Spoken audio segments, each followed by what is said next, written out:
Assalamualaikum warahmatullahi wabarakatuh. Sampurasun, wilujeng enjing, murid-murid ibu sadayana, kelas 2, kumaha damang. Mudah-mudahan sadayana aya dina lindungan Allah Subhanahu wa taala. Amin. Ayeuna tepang deui sareng ibu dina pelajaran bahasa Sunda.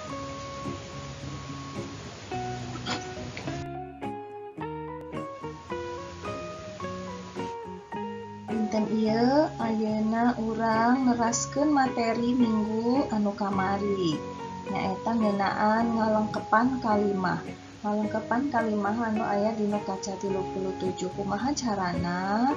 Di nomor 1 aya seratan sapertos kieu. Kelas. Teras aya kecap anu kedah dilengkepan ku hideup nyaeta abdi naik ka titik-titik 2.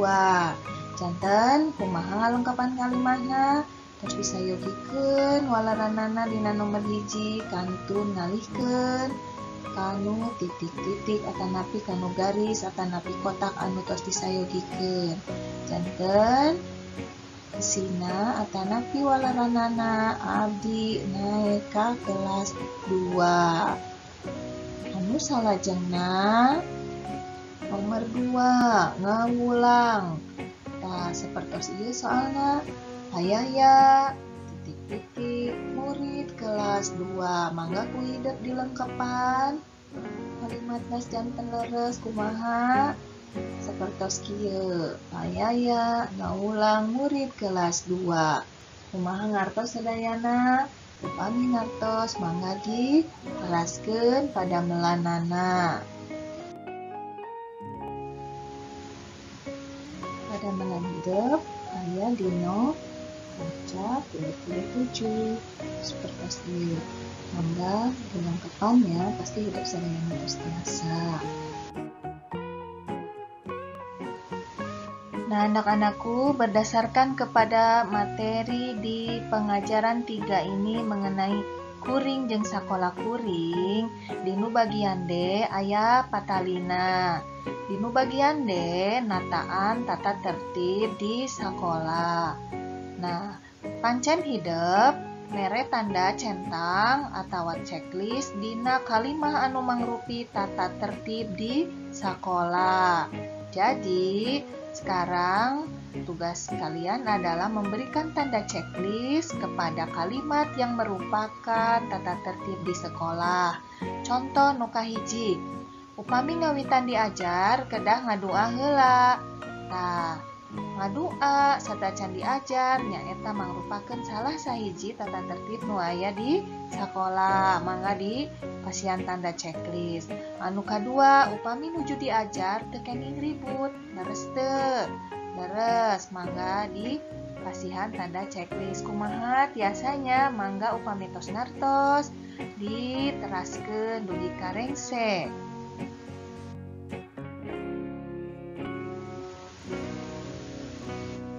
Tah, upami atos ngartos mangga di checklist pada melanana dugi karengse anu aya dinu kaca 38.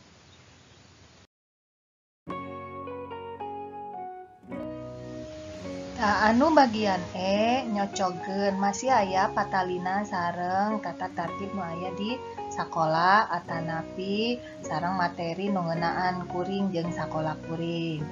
Mangga bere garis kana kecap anu luyu. Contohnya nomor 1. Jadi tarik garis kepada jawaban yang tepat ya.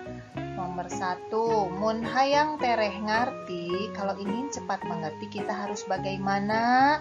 Kedah ngaregepkeun, harus memperhatikan ibu guru pada saat mengajar ya, seperti itu.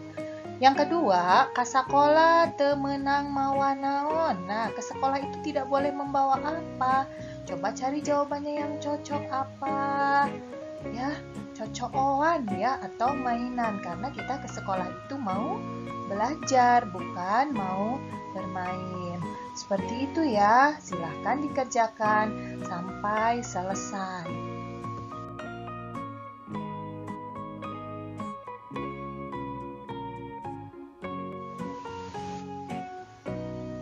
Murid-murid Ibu Sadayana, kumaha atos ngartos pasti biasanya sadayana ngerjakeun naon anu tadi ku urang sasarengan atos dibahas ngeunaan materi dinu pangajaran 4 anu aya patalina sareng sakolaan urang.